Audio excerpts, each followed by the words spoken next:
सोचो, मार्केट ऊपर हो या नीचे, आप ओकेजनली कंपनी से पे आउट रिसीव कर सकते हो। इस आइडिया को लोग डिविडेंड इन्वेस्टिंग कहते हैं, जहां इन्वेस्टर्स प्राइस ग्रोथ के साथ साथ इनकम पोटेंशियल भी देखते हैं। इंडिया में रीसेंट ईयर्स में डिविडेंड बेस्ड स्ट्रैटेजीज में इंटरेस्ट नोटिसेबली इंक्रीज हुआ है। एनएससी के पब्लिकली अवेलेबल डेटा के मुताबिक 2020 के बाद से हाई डिविडेंड स्टॉक्स में रिटेल पार्टिसिपेशन इंक्रीज हुआ है। एएमएफआई डेटा भी दिखाता है कि डिविडेंड फोकस म्यूचुअल फंड्स में रीसेंट ईयर्स में स्टेडी इन्फ्लोज आए हैं। सिंपल लैंग्वेज में ग्रोथ के साथ साथ कैश फ्लो अवेयरनेस भी बढ़ रहा है। डिविडेंड स्टॉक्स सडनली ट्रेंड कैसे बन गए? इसके पीछे 3 क्लियर रीजंस हैं। पहला, मार्केट वोलेटिलिटी, लोग स्टेबल इनकम प्रेफर कर रहे हैं। Global uncertainty, interest rate swings, geopolitical tension, इस सब के बीच डिविडेंड स्टॉक्स एक कुशन प्रोवाइड करता है। जब शेयर प्राइस गिरता भी है, डिविडेंड एक स्टेडी कैश इनफ्लो देता है, यानी एंजाइटी कम, स्टेबिलिटी ज्यादा। दूसरा, India's corporate profitability at all time highs. India में FY24, FY25 के पीरियड में कॉर्पोरेट अर्निंग स्ट्रॉन्ग रिपोर्ट हुए हैं। इसका डायरेक्ट रिजल्ट क्या?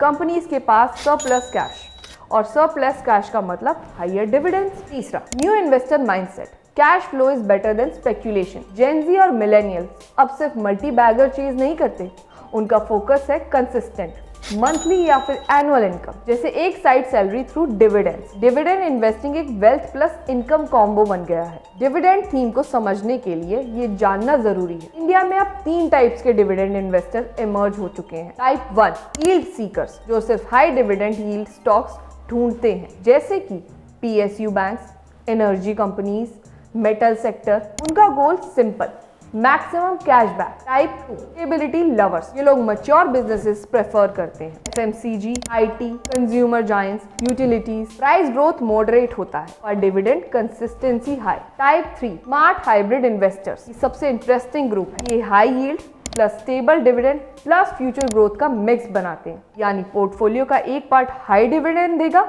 एक पार्ट लॉन्ग टर्म ग्रोथ और एक part inflation hedge.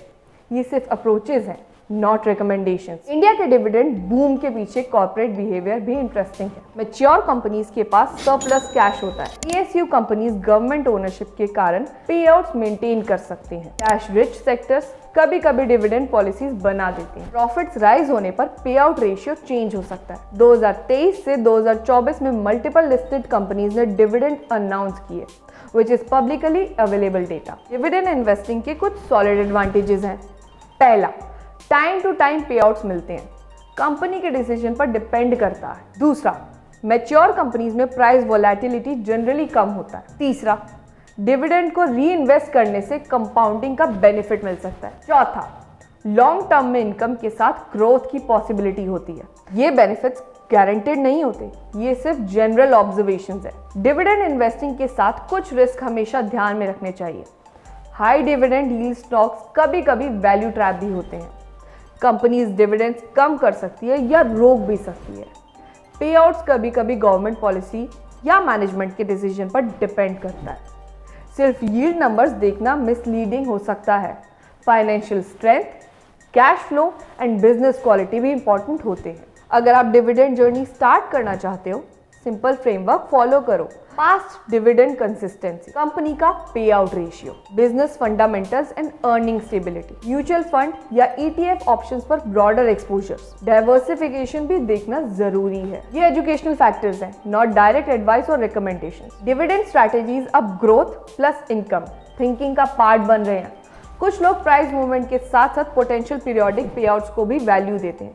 Eventually question simple होता है, आप इन्वेस्टिंग को सिर्फ प्राइस रिटर्न की रेस समझते हो या इनकम माइंडसेट भी एक्सप्लोर करते हो? आपका अप्रोच आपकी गोल्स, रिस्क टॉलरेंस और फाइनेंशियल प्लानिंग पर डिपेंड करता है। Follow Findoc for financial awareness, market perspectives and investor education content. Investments in the securities market are subject to market risk. Read all the related documents carefully before investing.